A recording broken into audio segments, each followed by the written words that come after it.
Hello everyone! ఈరోజైతే మనం easy and tasty రవ్వ కేసరిని ఎలా ప్రిపేర్ చేసుకోవచ్చో చూద్దామా? ఫస్ట్ అయితే స్టవ్ వెలిగించుకొని ఒక ప్యాన్ పెట్టుకొని ఒక స్పూన్ నెయ్యి వేసుకొని కొద్దిగా డ్రై ఫ్రూట్స్ని యాడ్ చేసుకొని మంటను లో ఫ్లేమ్లో పెట్టుకొని ఒక 2 మినిట్స్ ఫ్రై అయ్యాక ఒక ప్లేట్లోకి తీసుకుందాం.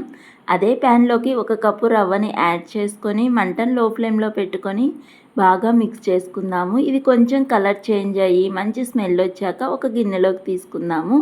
ఆ తర్వాత అదే ప్యాన్లోకి 2 కప్పుల పాలని కప్పు వాటర్ని యాడ్ చేసుకొని బాగా మరిగించుకుందాము. ఇలా మరిగిన ఈ పాలల్లోకి మనం ఫ్రై చేసుకున్న రవ్వని యాడ్ చేసుకొని ఉండలు లేకుండా బాగా మిక్స్ చేసుకుందాము. దీనికి కొద్దిగా ఫుడ్ కలర్ని యాడ్ చేసుకొని బాగా మిక్స్ చేసుకొని ఒక కప్పు షుగర్ని కూడా యాడ్ చేసుకొని బాగా మిక్స్ చేసుకోవాలి ఉండలు లేకుండా. ఫైనల్లీ అయితే మనం ఫ్రై చేసుకున్నటువంటి డ్రై ఫ్రూట్స్ని ఇంకా యాలక్కాయ పొడిని యాడ్ చేసుకొని మిక్స్ చేసుకున్నాక సర్వ్ అవుట్ చేసుకోవడమే. చాలా ఈజీ కదా. నచ్చితే like, share and subscribe. Bye.